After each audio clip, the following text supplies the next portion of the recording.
Have you ever stopped to think that maybe you don't really have burnout? Wait, before you close this video thinking I'm minimizing your exhaustion, hear me out until the end. Because what I'm about to tell you now can completely change the way you see your job, and especially the way you see yourself. There's a very thin and dangerous line between real burnout and corporate gaslighting, and your boss might be using this to his advantage without you realizing it. Let's start from the beginning. Burnout is that deep exhaustion, that fatigue that doesn't go away even after a whole weekend of sleeping. You wake up tired, go to work on autopilot, feel that you've completely lost the meaning of what you do, and your body starts screaming for help with headaches, stomach problems, insomnia. It's real, it's serious, and the World Health Organization has officially recognized it as an occupational disease. But here's the catch that nobody tells you.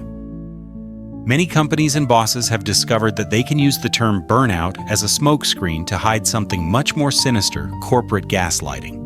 Gaslighting is that psychological manipulation where someone makes you doubt your own perception of reality.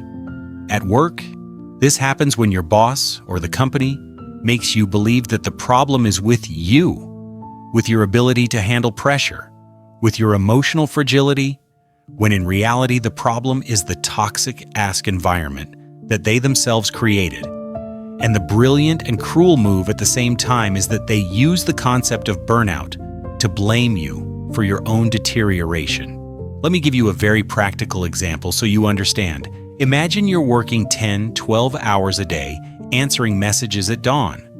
Never being able to disconnect, you're exhausted. So you go talk to your boss, and you know what he says? That you need to work on your emotional intelligence, that you need to learn to manage your time better, that maybe you have burnout and should seek therapy. Do you see what happened here? He took a problem that the company created, which is the absurd work overload, and threw the responsibility onto you. This is gaslighting disguised as concern for your mental health. And there's more. Companies nowadays are smart. They give lectures about mental health, put colorful beanbags in the office, offer pajama day, but continue to demand impossible goals, pay poorly, and create competitive and toxic environments. So when you complain, they point to all these wellness initiatives and make you feel ungrateful or weak for not being able to cope. This isn't mental health care. This is institutionalized gaslighting. So how do you differentiate one from the other? How do you know if you really have burnout or if you're being a victim of corporate gaslighting? First sign: pay attention if whenever you bring up an objective company problem, the conversation is diverted to your personal issues. You complain that you're working too much, and the answer is that you need to improve your time management. You say the goals are impossible, and you hear that you need to have a growth mindset. You point out that the salary is outdated, and they tell you that you need to add more value. See the pattern? The problem is never the company's. It's always yours. Second sign: you notice that your memories and perceptions are constantly questioned. Your boss asked for that report by Friday, and on Thursday, he denies it and says it was for Monday. You're sure you heard right, but he makes you doubt. Or he promises a promotion in a meeting, but later denies that was said. This type of reality denial is classic gaslighting, and in the corporate environment, it's more common than you imagine. Third sign: you constantly feel guilty and insufficient even when delivering results. This is important.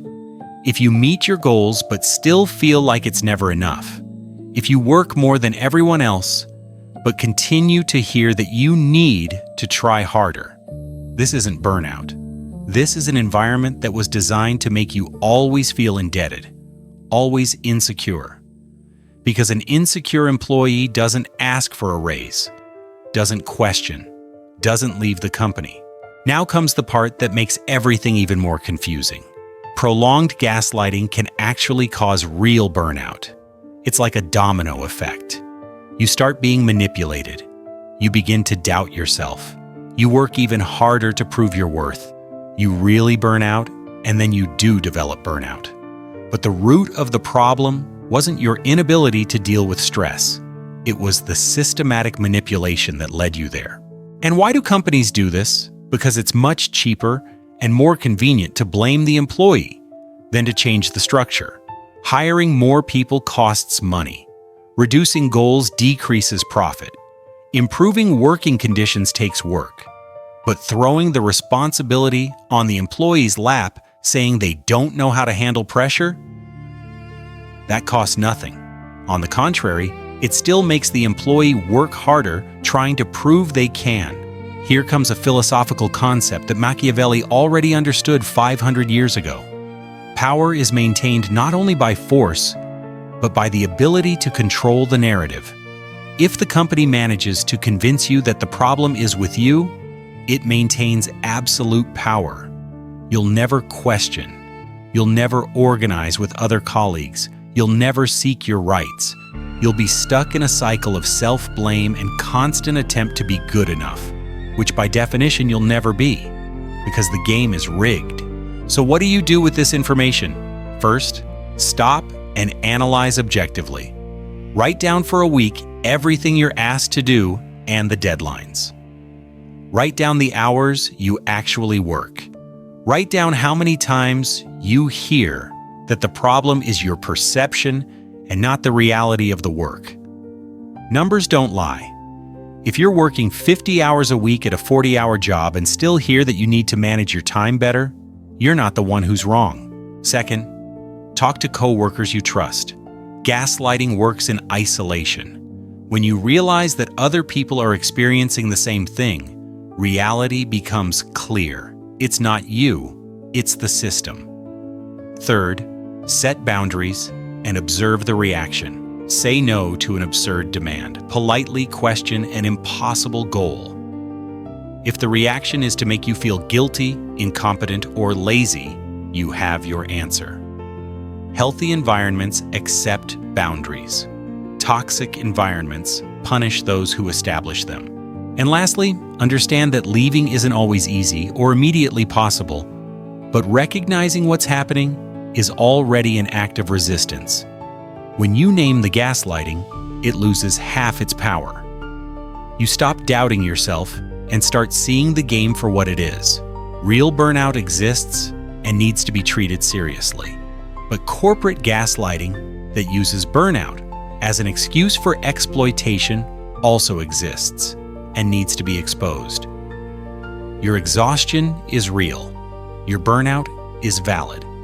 But maybe the cause isn't your weakness. Maybe it's the strength of a system that profits from your deterioration and convinces you that the fault is yours. Think about that